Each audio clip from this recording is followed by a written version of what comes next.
Hey you guys, welcome back. Today we're going to talk about the minor chord. How do you get the minor chord? It's actually pretty straightforward.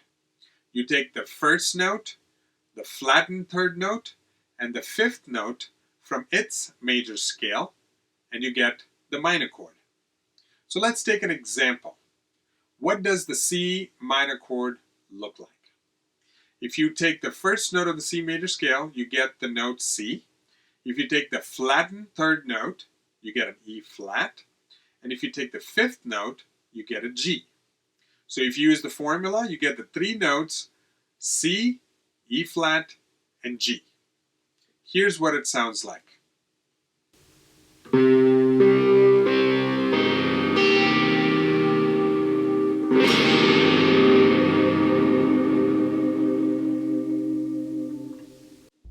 Hope you enjoyed that tip. See you next time.